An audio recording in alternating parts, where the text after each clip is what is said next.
Guys, siguro na-discuss na natin si Bill is couple of days ago or weeks ago. But this time, ito yung napag-isipan ko yung aking 10 reasons kung bakit okay gamitin si Bill is. Samahan niyo ako pag-usapan natin kung ano bang kinaganda ni Bill is. So, sit back and let's discuss. Coming right up.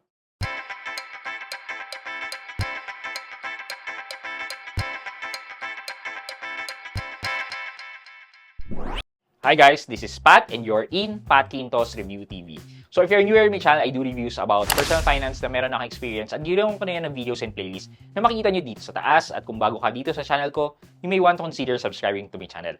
Okay guys, so to tell you the truth guys, hindi ko talaga ginagamit si Billies. Kasi hindi ako fan of the installment features pa. Para sa akin kasi, okay yung Billies talaga in terms of installment, lalo na sa mga ibang tao dyan. Pero kasi guys, para sa akin, meron akong access sa credit card. And with the credit card, kaya kong mag 0% installment. Pero kung wala akong credit card, maganda talaga itong Billies na to. Hindi ko rin siya nagagamit kasi meron lang akong isang credit card na hindi ko pa nababayaran in full. Pero yung tatlong credit card ko, every month is, pagka ginamit ko, binabayaran ko in full para walang interest. So ako, fan talaga ako ng mga loan or pangungutang na 0% ang interest. So hanggat maaari, kung merong 0% interest, doon ako. Which is si Atome, yan, siya yung nagbibigay ng 0% interest. Kaya, apart from my credit card, si Atome madalas kong ginagamit.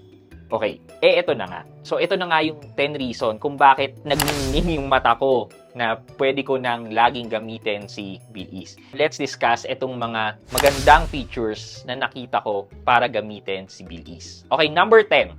Si Billies ay may integration with well-known merchants such as PayPal, Agoda, DataBlitz, Keemstore, Ansons, and etc. So ito pa lang guys, malalaking merchants na to where you can buy your appliance, your computers, book your flights, and even Agoda where you can book your accommodation. Parang ang lawak na kagad ng sakop ni Billies. So kung meron kang Billies credit, pwede mong gamitin yung Billies account mo dun sa mga merchants na yan, pwede mong bayaran in installment. Number 9 na reason na nakikita ko, you can convert your credit limit to cash with GCash, Maya, GrabPay, Coins.ph, Shopee, and Bayad. So, at least hindi ka na maghahanap ng ibang way para i-convert itong credit limit mo na maging cash.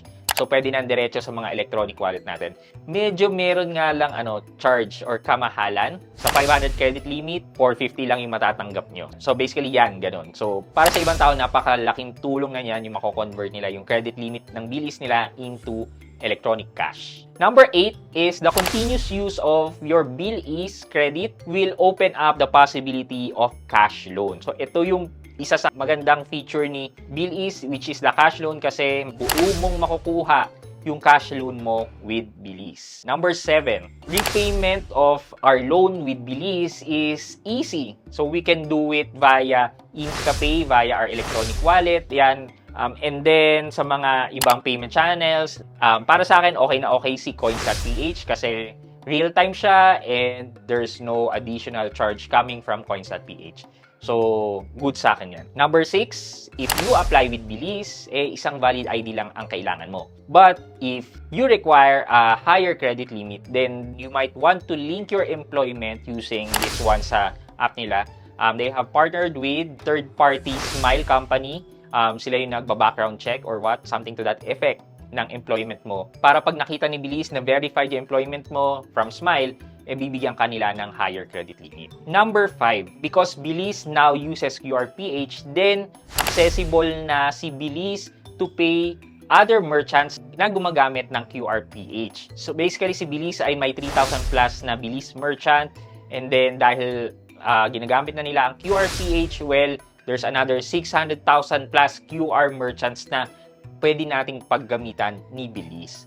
Yan. So, marami na tayong pwedeng gamitan hindi lang sa mga partner merchants ni Billies. Okay, number 4. Nasasabi ko si Billies ay hindi fly-by-night na online lending app. Bakit? Registered siya with SEC. Pangalawa, they are observing fair collection debt practice. Mababait po yung mga customer service ni Billies. Hindi po siya katulad ng mga ola natin na nanghaharas. Ito pa lang is napaka malaking indication na mapagkakatiwalaan natin si Billies. Wait lang guys, hindi po to sponsored ni Bilis ha. Masasabi ko lang na during the time na nagkaroon ako ng account with Bilis and then gumamit ng Bilis, well, ito yung mga nakikita kong magagandang bagay about Bilis. Okay, number 3, Bilis offer installment ng from 1 to 12 months. 'Di ba? Meron ka nga lang babayarang additional interest ng 4.09%, monthly add-on interest yata 'yon. But 'di ba, up to 12 months, kahit si Atome actually hindi masyado nag-o-offer ng 12 months, pero ito, you can choose between 1 to 12 months to pay. 'Di ba? Napaka-flexible kapag nanghiram kayo dito kay Bilis. Number 2, which is the si limit boost. Let's say 6,000 lang ang credit limit. Yan, pwede nating extend yan ng up to 50,000, or let's say meron kang 50,000 na credit limit, kayang ma-extend yan ng up to 150,000 with the limit boost feature. Though, I must admit guys, hindi lahat ng merchants ay eligible yung specific amount with limit boost. So, merong merchants na up to 50,000 lang, merong merchants na up to 150,000. So, you may want to check with the merchant and check mo dun sa app mo kapag in-scan mo or pag magbabayad ka na kung hanggang anong amount yung kayang i-finance ng limit boost ni Bilis. And then, syempre, pang number 1 natin is the 0% interest up to 1 month ni Bilis. Ayan. Ito guys, makagamit kayo ng QR transaction with Bilis ng up to 2,000 pesos nang wala kayong babayarang interest as long as 1 month yung pipiliin nyo and nakalagay dyan yung 0%. So yan yung piliin nyo para wala kayong charge with Bilis. Napapaganda nyo na yung credit rating nyo with Bilis, yan, and the chance to increase your credit score and chance to higher credit limit and open the cash loan nang wala kang additional na binabayarang charges, di ba? So, yan yung reasons ko kung bakit magandang gamitin si Bilis o magandang mag-maintain ng good credit standing with Bilis. Kasi napakalaking tulong netong loan app na to kung aalagaan nyo yung pangalan nyo. Okay? For our question of the day, dito sa na-discuss kong magagandang benefits ni Bilis, alin dyan na nakakuha ng attention nyo at bakit? Let me know sa comment section sa baba at may chance kayong manalo ng 1,000 pesos sa ating weekly GCash giveaway. And syempre, huwag niyong kalimutang maglagay ng hashtag Road to 100k sub para sa chance yung manalo ng cellphone sa ating monthly cellphone giveaway until we reach the 100k subscriber milestone. Guys, I don't know by the time of the release of this video kung 100k na. Kung hindi pa, let's push the subscribe button para mag 100k na tayo. At meron tayong surprise sa ating 100k subscriber celebration event.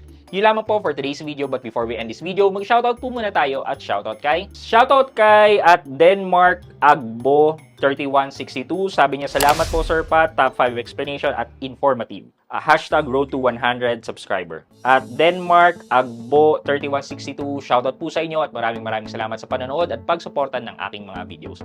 Thank you so much. I hope you can like this video, leave a thumbs up, and if not, wala nang problema dyan, but continue to support me by subscribing to my channel by clicking the subscribe button and also the bell button sa tabing subscribe para makareceive kayo ng latest notification sa lahat ng upload ko. Again guys, this is Pat Quinto and you're in Pat Quinto's Review TV. Bye-bye!